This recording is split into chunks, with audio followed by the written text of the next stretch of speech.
not officially starting. I'm just making an announcement that we'll start in about like 3 minutes. We're just waiting for a few more people to get here, and then we'll begin in 3 minutes. So thank you.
Good afternoon.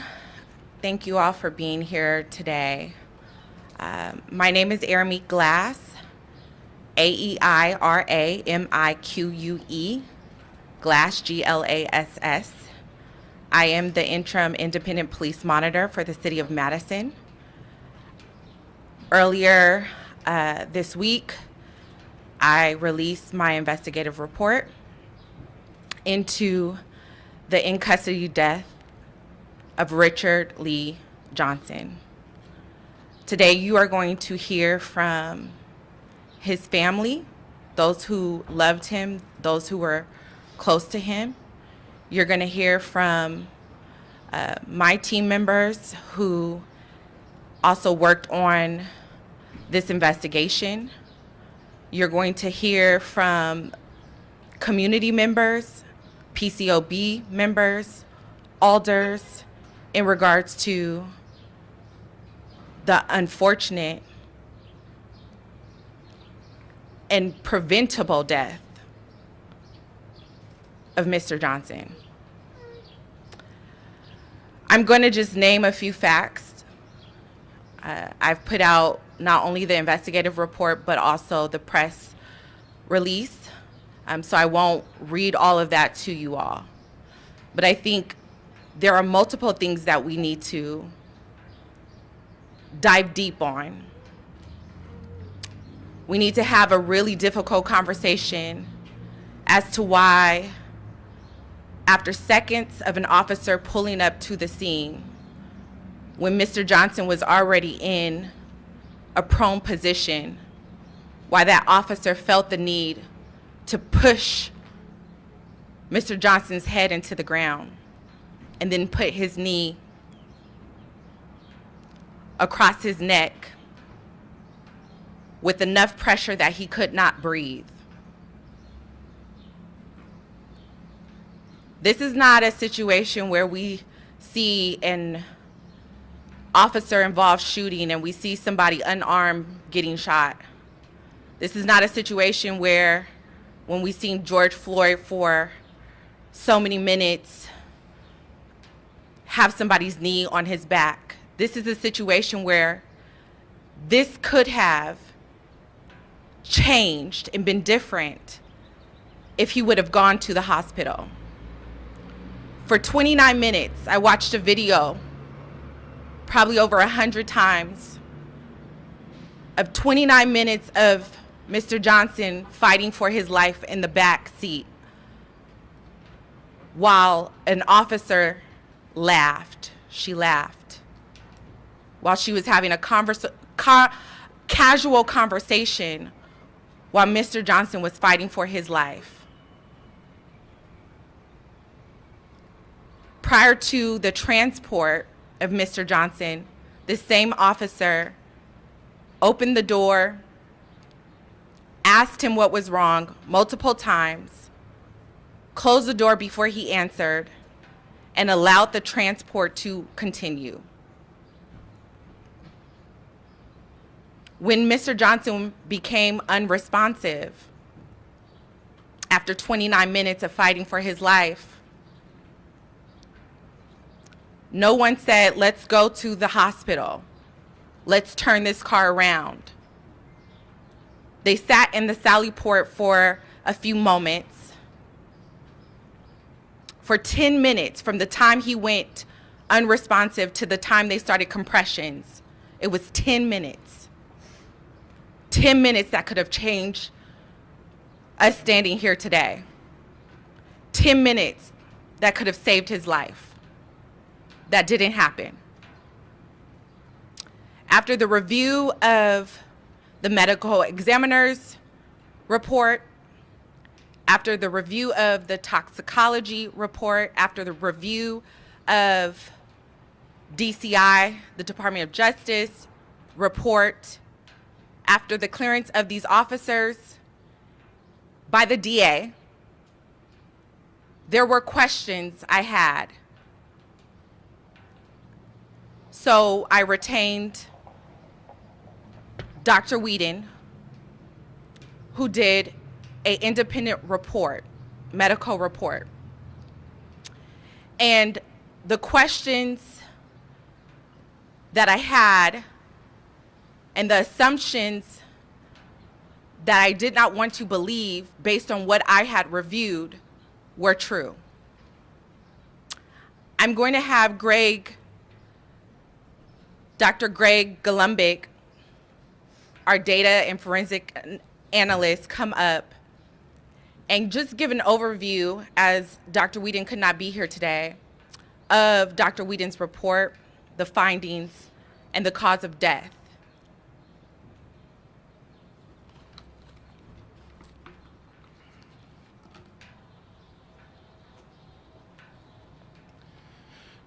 Our office retained Dr. Victor Whedon as an independent forensic pathologist. Dr. Whedon was retained given his extensive 35-plus years of experience as a board-certified forensic pathologist, as well as specific specialized experience with in-custody deaths.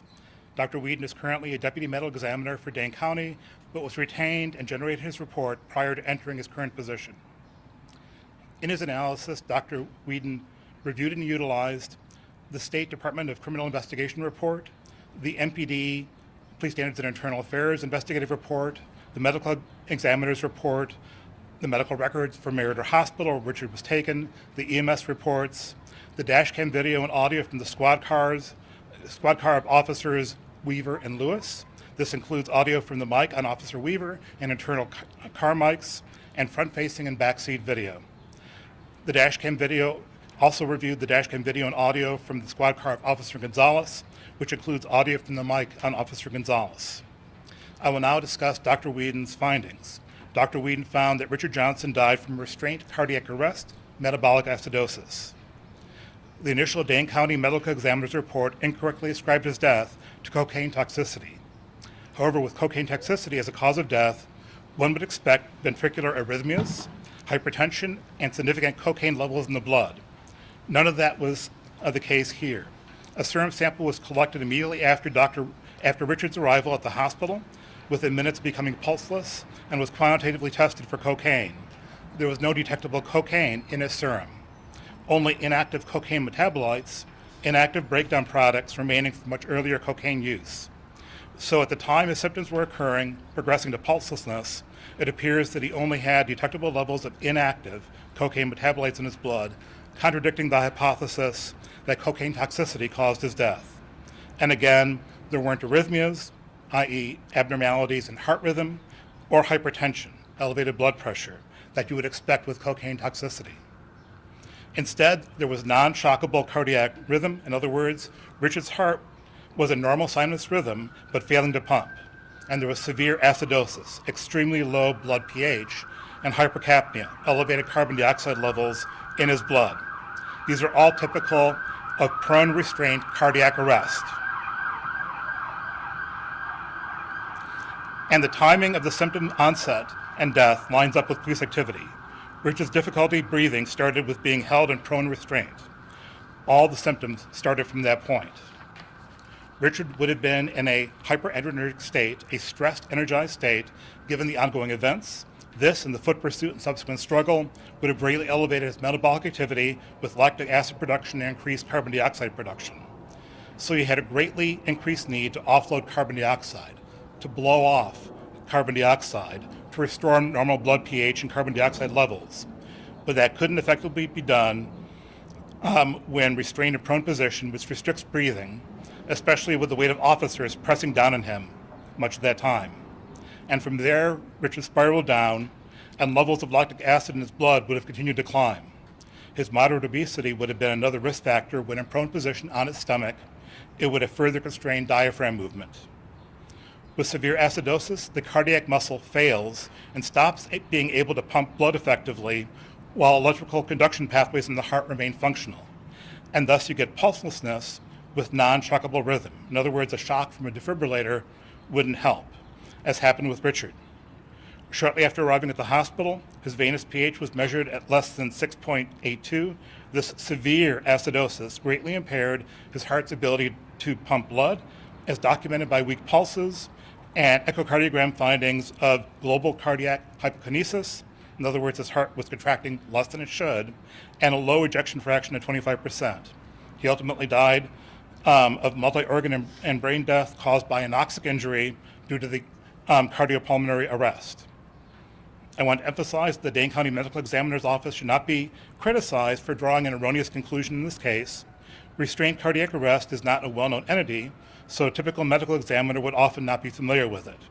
And it doesn't leave obvious markers apparent in the autopsy. In addition, medical examiners need to come up with some cause of death, so they're forced to guess, and they'll tend to seize on something. Attributing such deaths to cardiac pathology or drugs is a common error. The Dane County Medical Examiner's Office then classified Richard's manner of death as accident because of the error in ascribing the cause of death to cocaine toxicity. As Dr. Whedon's presentations, publications, and interviews made clear, deaths due to cardiac restrained cardiac arrest, metabolic acidosis, since they are caused by volitional actions of police, restraining someone in prone position,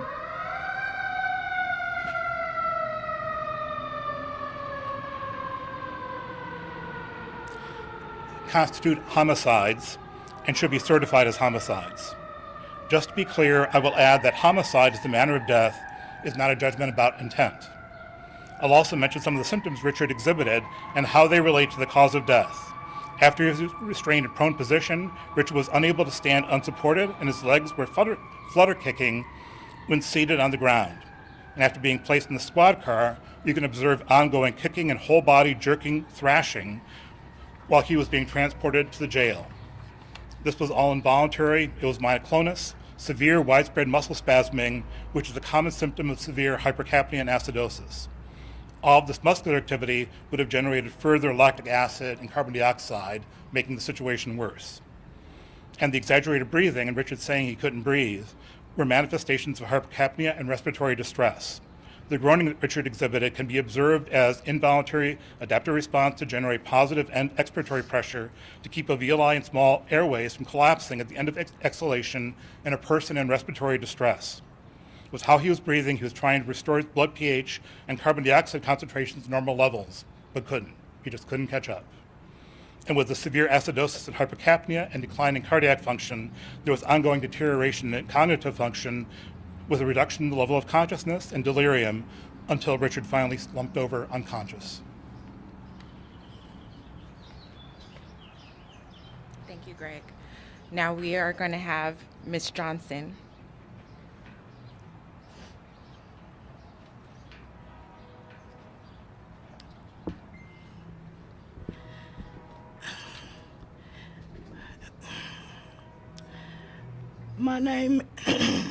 My name is Gloria Johnson Vincent.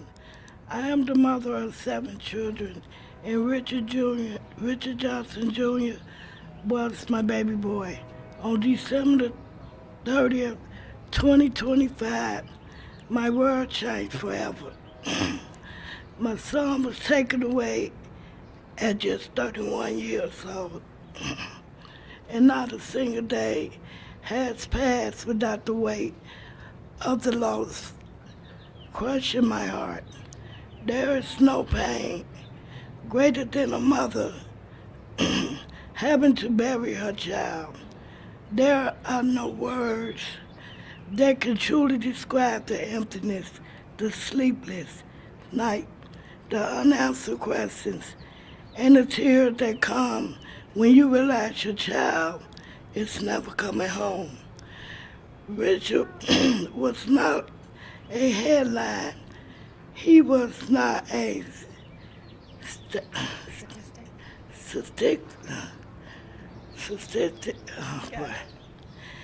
He was a human being. He was my son. He was a brother to 6 siblings who loved him dearly. He was family. He was a friend. He was a man with a future, a purpose, and a life that mattered. Today I stand before you, carrying not only my grief, but also my determination. I stand here because my son deserves answers, my family deserves answers, our community deserves answers. We have serious concern about the action and failure of those who were sworn to protect and serve. We believe there was negligence surrounding the circumstances that led to Richard's death. and we refuse to allow these concerns to be ignored or swept aside. When government agencies and law enforcement officers are entrusted with the power to protect human life, they must also be held accountable when that trust is broken. No badge should place anyone above accountability. No family should have to fight for transparency while mourning a loved one. No mother should have to beg for the truth about what happened to her child. This fight is about Richard Johnson Jr., but it is also about every family that has been left searching for answers after losing someone they love. It is about equal justice under the law. It is about transparency. It's about making sure that every life is treated with dignity and every death is investigated with honesty. I'm not standing here asking for special treatment. I am asking for fairness. I am asking for accountability. I'm asking for the truth. My son's life had value. His life mattered before December 30, 2025, and it matters today. As a mother, I will not stop speaking his name. I will not stop demanding answers. I will not stop fighting until the truth comes to light. To everyone listening, I ask you to stand with our family, stand for transparency, stand for accountability, stand for justice. Because when a family is denied the truth, justice is denied to us all. Richard Johnson deserved to live. He deserved to come home, and he deserved justice. Thank you. Thank you. Thank you, Gloria.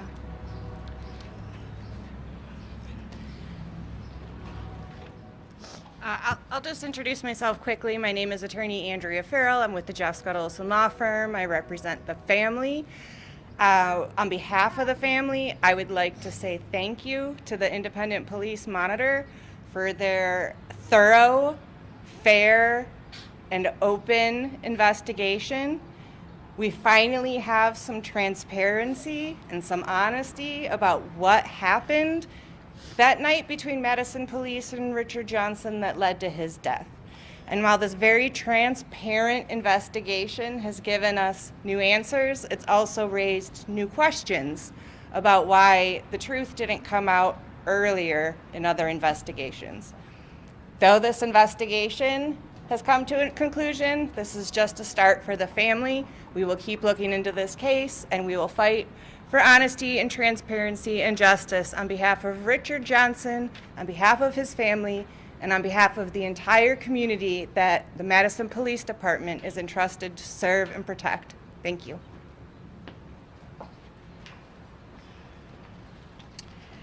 Thank you. And Ms. Johnson, this office will continue to stand with you. Next, we're going to have one of our PCOB board members, Katie. Hello, everyone. I wrote something down because I didn't want to misspeak and I wanted to get everything in, but I might go a little bit off script because I've just been so moved by your words, Ms. Johnson, and I'm so sorry to hear, and my condolences to you. This should never happen. So as Mika mentioned, my name is Katie Nelson. I serve as a member of the Police Civilian Oversight Board. But first and foremost, I'm a member of this community. I want to begin by offering, of course, my deepest condolences to the Johnson family. No investigation can erase the pain of loss, but every family deserves a process that is thorough, transparent, and rooted in accountability. Thankfully, that's what happened here. I also want to recognize the Office of the Independent Police Monitor for conducting its review with integrity, diligence, and independence. Super, super important that we remain independent. The findings in this case demonstrate why independent civilian oversight is not optional, it's essential.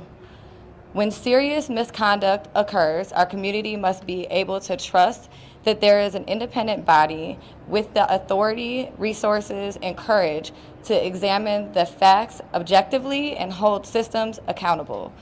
Oversight exists not to undermine policing, but to strengthen it and ensure transparency, fairness, and public confidence.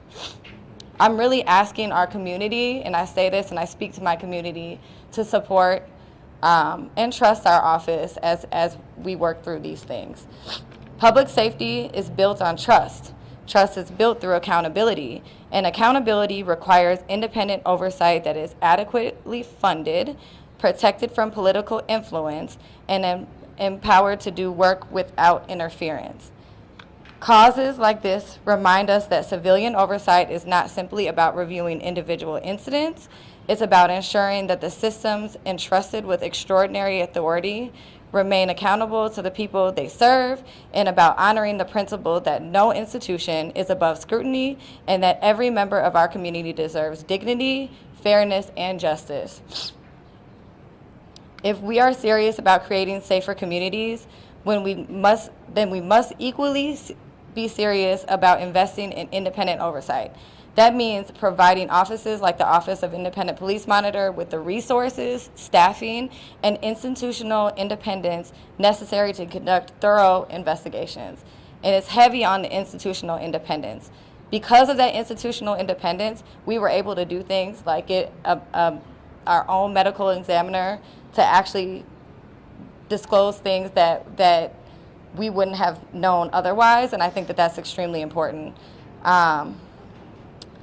Community accountability and public safety are not competing values, but are inseparable. Strong, independent civilian oversight helps build a police department that is more transparent, more responsive, and ultimately more worthy of the public's trust. Our responsibility is not only to respond when something goes wrong, but to build systems that earn and sustain the confidence of the community every single day. I also say that to say I'm born and raised in Madison, Wisconsin. I've been working in the community for the last 8 years, and it's time for us to activate. It's time for us to work together, not work against one another, and do something different. So the time is now. Let's go 608.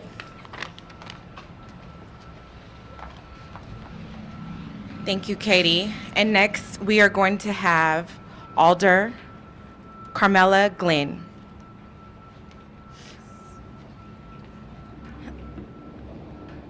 Thank you, everyone. I just want to say this up front. Today is about Richard Lee Johnson. I have so much to say, and I'll be saying it with Madison 365, but today I want this to be about the family. And I want to thank you, and I want to thank Gloria Johnson for being here and for the courage it takes to stand in front of cameras and tell the world what happened to your son. My name is Carmela Glenn, and I represent District 18 on Madison Common Council. I am here today because Richard Lee Johnson was a resident of this city, because his mother came to us for answers, and because the findings in the monitor just presented demand a public response from elected leadership. I want to be direct about what we just heard. An officer shoved Richard Johnson's head into the ground with enough force to press his chin into the dirt. That act was captured on the officer's own dash cam. It does not appear in any official report. The officer denied it under oath. Richard Johnson said, "I can't breathe." It is also on the audio recording. It does not appear in any official report. For 29 minutes, he groaned and heaved and fought to breathe in the back of a squad car. When he went silent, the officers believed he had calmed down. He was in cardiac arrest. 10 minutes passed before anyone started compressions. The Dane County Medical Examiner ruled his death accidental, complications of cocaine toxicity. The district attorney declined to prosecute. The Internal Affairs cleared all 3 officers. They returned to full duty. The Office of Independent Police Monitor's independent forensic pathologist, Dr. Victor Whedon, with over 35 years of experience, reviewed the same evidence and reached a different conclusion. The toxicology drawn at the moment Richard's cardiac arrest showed only inactive cocaine metabolites. Inactive metabolites cannot cause overdose. Dr. Whedon's opinion is that Richard Lee Johnson died from prone restraint, cardiac arrest, caused by police action. In forensic classification, that is homicide. Every decision to clear these officers was built on a medical finding that an independent expert says is wrong. That means every one of those decisions must be revisited. This didn't happen in a vacuum. Richard Johnson was black, he was unhoused, he had asthma and a history of addiction. He encountered a system that our own data shows does not treat everyone the same. He never appeared before a judge. He never got help. He died in police custody. And until his mother walked into the Office of Independent Police Monitor, no institution had told the full truth about how. I want to say something about what we just witnessed because it matters for every conversation this city is about to have about the future of this office. Think about the institutional sequence in this case. A state criminal investigation agency conducted a 188-page investigation. The Dane County Medical Examiner performed an autopsy and certified a cause of death. The district attorney reviewed the file. MPD's own Internal Affairs Division conducted its own review. One after another, every institution with authority over this case reached the same conclusion. The officers were cleared, the death was accidental, the case was closed. That is not accountability.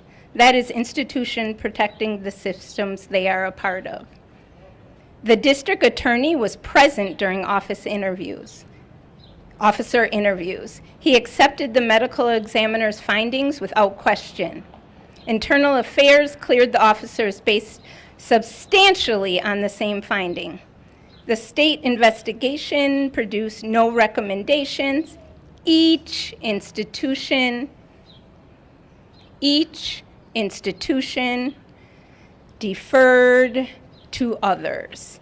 Each conclusion became the next institution's justification. Systems cover the ass of systems. That is what happened here. And it would have stayed that way if Gloria Johnson had not filed a complaint, and if this city had not built an office with the independence to look at the same evidence and refuse to accept the institutional consensus. The Office of Independent Monitor retained its own forensic pathologist because it had the independence to ask a question no other institution asked. What if the cause of death is wrong? That question produced a different answer, one that contradicts every prior institutional determination, and that this city now has to reckon with. This is exactly why independent oversight exists. Not for the cases where the system works, for the cases where every institution with authority has already decided it did and moved on.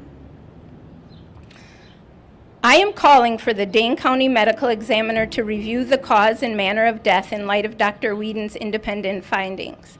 I am calling on the Dane County District Attorney's Office to review the decision not to prosecute in light of what this investigation produced. I am calling on MPD leadership to implement the policy and training changes that the Officer of Independent Police Monitor has recommended on prone restraint, on medical monitoring during transport, and on what officers are required to tell EMS. I want to speak directly to the new MPD leadership. Chief Patterson has shown willingness to engage with this office. That I have taken seriously, and I still do. But I want to be honest by what that means now. These findings are on the record. The police has them, The family has them. This community is watching what happens next. Good intention and open doors are not enough anymore.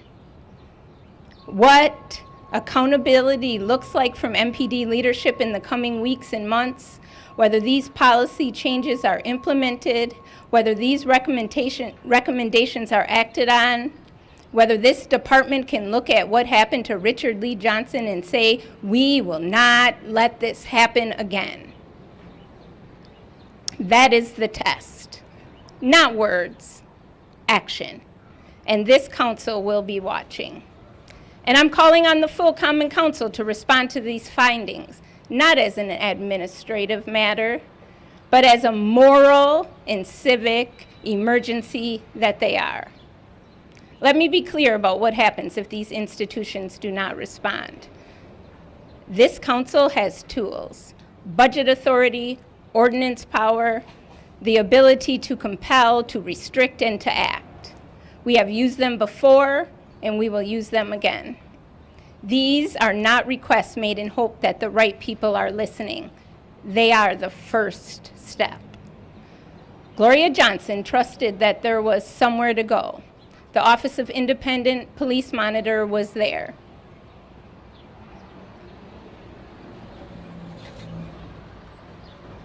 Our job now is to make sure that that trust was not misplaced, that the findings this office produced lead to real accountability, real policy change, and real protection for the next person who ends up in the back of a squad car in this city.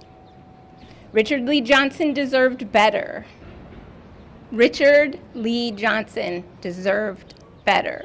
His family deserves the truth, and this community deserves to know when something like this happens. Every institution responsible for justice will do its job. We are committed to making sure they do. Thank you.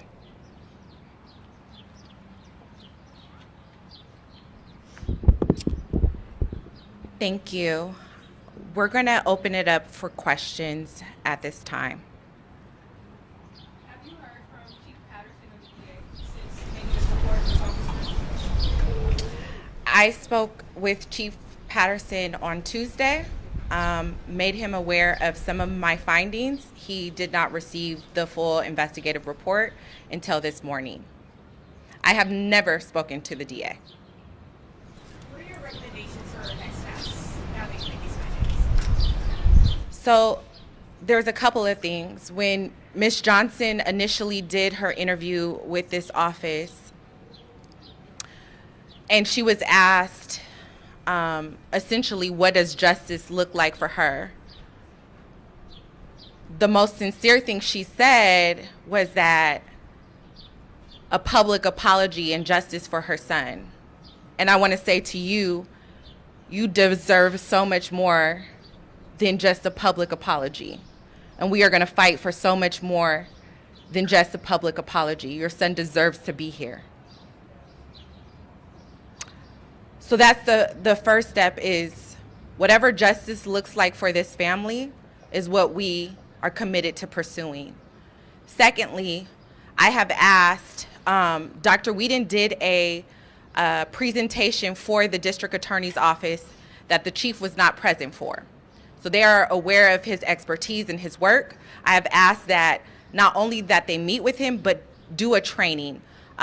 This is a situation where we need reform now, like not yesterday. People's lives are at stake. As of this morning, I have received 3 calls of folks saying they had a medical emergency and could have lost their life and plan on filing a complaint. And so we need to put, I give a list of recommendations on what needs to take place. Please look at the report. But it is putting those things into place now and not later. Do you think it's safe to say that this is ready for hearing?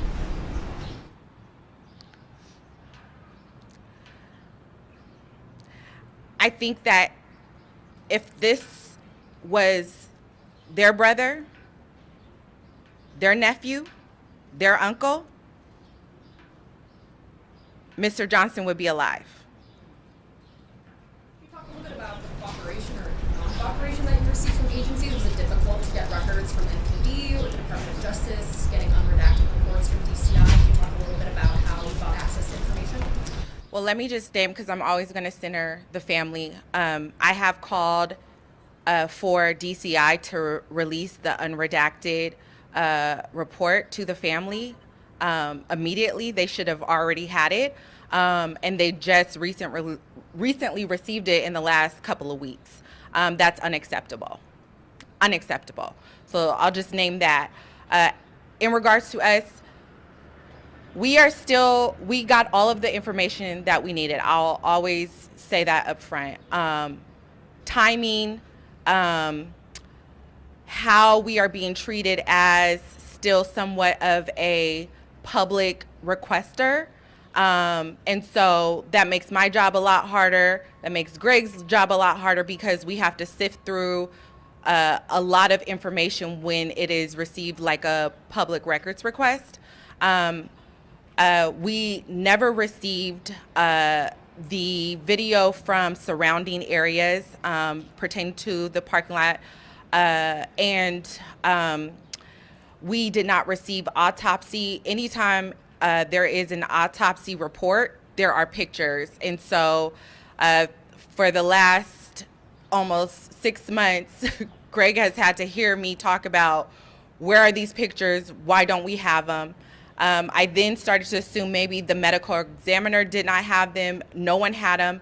But as I dove into the investigation, I seen that DCI definitely received them from the medical examiner. How do you distinguish between excessive force and enough force to affect an arrest? So when we're looking at excessive force, Mr. Johnson was already on the ground. His hands were already behind his back. There was no need for an officer to put his knee on his neck, on his shoulder. There was no need to shove his head in the ground. There was no need. He was not being aggressive at any point in any of the videos. He was not being aggressive. When the pursuit took place with the new officer, he was the only, and I'll just say this, the new officer was the only officer that was in the most vulnerable position because we do not have body-worn cameras, and so we did not see what happened. We just had to take his word for it, right? He was honest throughout the entire investigation process and talked about how Mr. Johnson was not aggressive. That officer talked about how Mr. Johnson was essentially in distress and how he was struggling and fighting for his life. The officer talked about how he sat Mr. Johnson up on his leg, and I see that in the video, and let him rest up on him. And so I say all that to say, when we're talking about excessive force, Mr. Johnson was not a threat at the point where excessive force was utilized, and it just was unnecessary. So that's the difference. The initial pursuit and the Mr. Johnson tripping and the officer tripping on top of him and tackling him. I didn't review that video footage. All I seen was the reports, and based on that, once he took Mr. Johnson down, there was no more force used, and that officer was the only officer that has been honest throughout this whole investigation.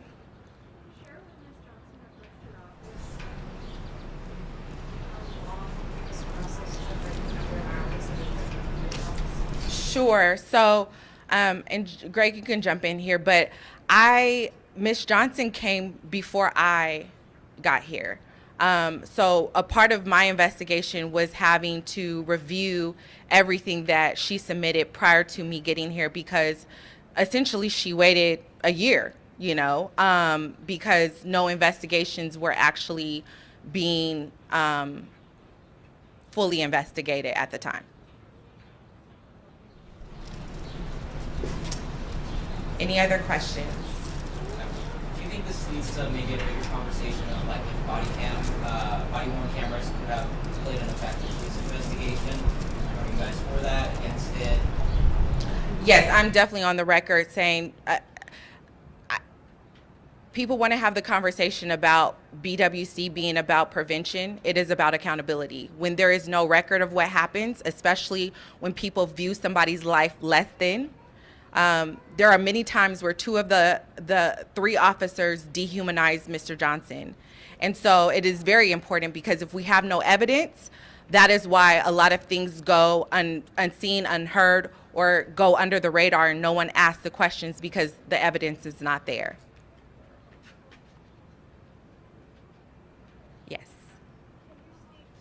How many, perhaps, like the percentages, medical examiner reports end up with this particular finding, and then that ends up in a result that isn't accurate? Like, is there a number of an estimate or a guesstimate of how many false findings end up leading to the DA making a decision, which also obviously contributes to culture, training, families suffering, like the rippling effect is massive.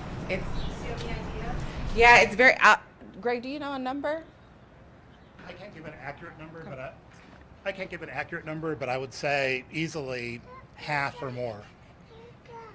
And I would just say, like, where I'm from, we did a lot to get rid of and reduce not only the carotid restraint, but also prone. And there are a few medical examiners that are experts in custody and police involved deaths. And so these are things that need to be trainings on national levels, and go well deeper in. And I think Dr. Whedon speaks to that in his report as to why, yes, folks should be held accountable, but how we do that, we need to be intentional, because folks are still learning or taking the time to dive deeper. You said Dr. Whedon was retained prior to him taking on the deputy medical examiner role. Did he do his report and investigation prior to assuming that role, or how did he maintain the conflict of interest with that? Yes, so when Dr. Whedon was retained, there was no clue until after reaching out to him, of him thinking that we were reaching out because I think he had applied at that time. I don't know the details of his situation, but ultimately he did not get the position. I don't know the exact date because I'm not in his business like that, but he did not take on that position until months and months after he had already produced our report. Yeah. Do you have recommendations for any for change? I'm curious if you have any recommendations for the NP's office in recognizing this specific medical conclusion, or even for EMS, and why? Yes, so I think the same recommendations that go for MPD in regards to making sure that you're asking certain questions. Was there a prone restraint used? Was there any type of restraint used? How long were they in this position? Did you actually do recovery? I think one thing that folks are skipping over is the fact that recovery, in all of the reports, they talk about how they moved him into a recovery position.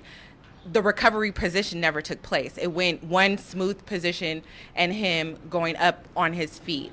And so there's multiple, but in regards to the medical examiner, I think that one of the first steps is, I'm glad to hear that they did ultimately hire Dr. Whedon. And I believe that based on the presentations that he's already provided to the district attorney's office, and this is an assumption, is that because of his expertise in this particular area, they are planning on putting things into place and position to make change. Would you like to add? I can see you out of the corner of my eye. Okay, I don't know if this is politique, but in these kinds of situations, institutions have a choice. They can either go into CYA mode, or they can go into a mode of being open to new information and accountability.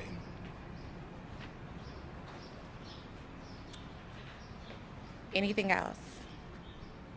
How quickly do you hope MPD will actually adopt these policy changes? Do you anticipate that they actually will? What I will say is, I believe that sometimes the intention is there, but as you see, there are a lot of entities and systems at play. And so I don't know what will happen. I don't have faith in the system right now. But this is a new day, and this is an opportunity for them to do something different and not let politics come into play. Thank you all.